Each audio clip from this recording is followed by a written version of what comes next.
Hi viewers, welcome to my channel. మనిషి శరీరంలోని immunity system గురించి ఎంతమందికి తెలుసు? ఆ ఇమ్యూనిటీ సిస్టమ్ అనేది ఎక్కడి నుంచి వచ్చింది, ఎలా వచ్చింది అనేది మనం ఈ వీడియోలో క్లియర్ గా తెలుసుకుందాం. ముందుగా ఒక లైక్ కొట్టి ఈ వీడియోని చివరి వరకు చూడండి. ఈ విషయాన్ని, పరిజ్ఞానాన్ని మీరు కూడా తెలుసుకొని మీ పిల్లలకు ఈ విషయాన్ని క్లియర్ గా అర్థమయ్యేటట్టు చెప్పే ప్రయత్నం చేయండి. ఎందుకంటే వీడియో చాలా బాగుంటుంది. చివరి వరకు చూడండి. 8 నిమిషాలు మాత్రమే ఉంటుంది. ముందుగా ఒక లైక్ కొట్టి వీడియో పూర్తిగా చూడండి. ఇప్పటి వరకు ఛానల్ ఎవరైనా సబ్స్క్రైబ్ చేయకపోతే నా ఛానల్ సబ్స్క్రైబ్ చేయండి. ఇక వీడియోలోకి వెళ్తే, మీరు, మీ నాన్నగారు, మీ తాతగారు, మీ ముత్తాత గారు ఇక్కడి దాకా ఓకే, కానీ ఇంకా ముందున్న పూర్వీకుల గురించి మీకు తెలుసా? పోనీ మీకు ఎంతమంది పూర్వీకులు ఉన్నారో తెలుసా? భూమిపై మనిషి పుట్టి 40 లక్షల సంవత్సరాలు అయింది.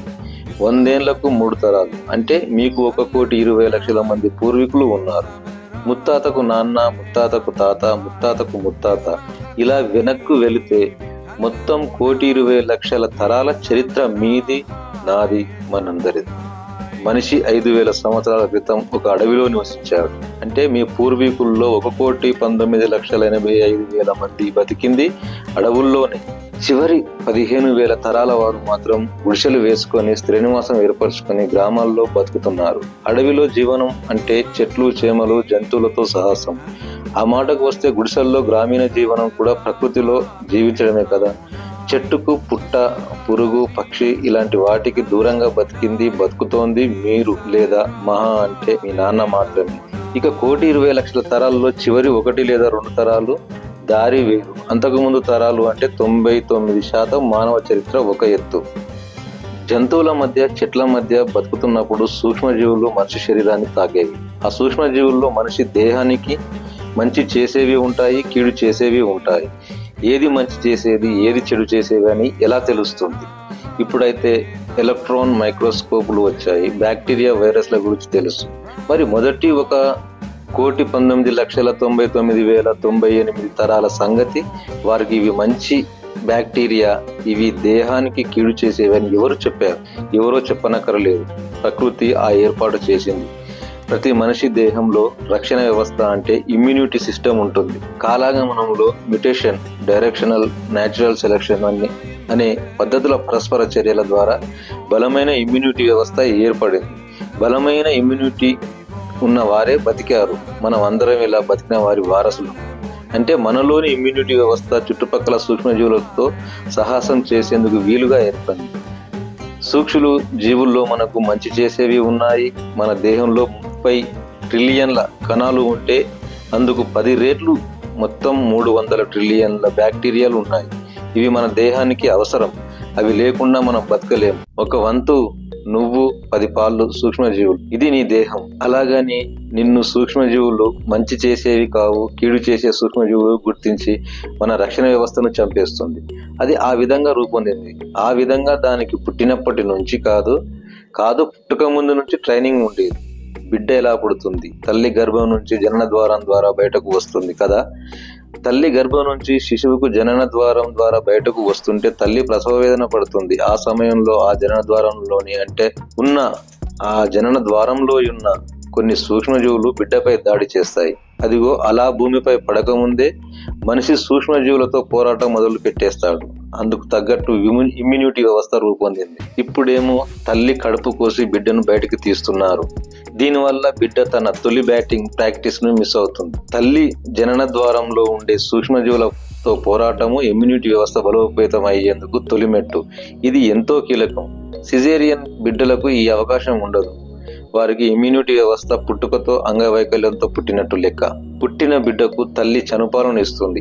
ఈ పాలల్లో బిడ్డ ఇమ్యూనిటీ వ్యవస్థ బలోపేతం చేసేవి ఉంటాయి. మంచి సూక్ష్మ జీవులు, చెడు చేసే సూక్ష్మ జీవులు కూడా ఉంటాయి. ఇందువల్ల బిడ్డ ఇమ్యూనిటీ వ్యవస్థను రెండో బ్యాటింగ్ ప్రాక్టీస్, రోజు బ్యాటింగ్ ప్రాక్టీస్. ఇప్పుడేమో డబ్బా పాలు, అందులో సూక్ష్మజీవులు ఉండవు.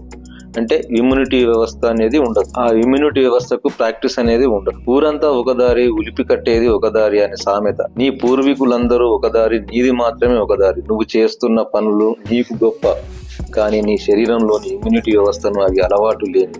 దానికి నీ దేహం రెడీగా లేదు. ఇది వాస్తవం. ఇదే అసలు సైన్స్. పుట్టింది మట్టిలో, బోర్ల పడింది, దొగ్గాడింది, లేచి నిలబడింది, నడిచింది, ఆడింది, మట్టిలో పెరిగింది, మట్టిలో బతికే, మట్టిలో మట్టి మనిషివి నీవు. ఇలా చేస్తున్నప్పుడు ప్రతి నిమిషం, ప్రతిరోజు సూక్ష్మజీవులు నీ శరీరంలోకి వెళ్ళేవి. అందులో మంచి చేసే వాటిని శరీరం ఆహ్వానించేది. రండి రండి దయచేయండి అంటూ ఆహ్వానించేది, పీట వేసేది, ఆతిథ్యం ఇచ్చేది. మన జీవ ప్రక్రియల్లో ఈ సూక్ష్మజీవులు కీలక విధులు నిర్వహిస్తాయి. అవి లేకుంటే మనం లేవు. అదే సమయంలో దేహానికి చేడు చేసే సూక్ష్మజీవుల్ని గుర్తించి వెంటనే చంపేసేది మన ఇమ్యూనిటీ వ్యవస్థ. ఒకప్పుడు పచ్చి మాంసం తినేవారు, అందులో సూక్ష్మజీవులు ఉండవా? ఉంటాయి. దాని సంగతి ఇమ్యూనిటీ చూసుకుంటుంది.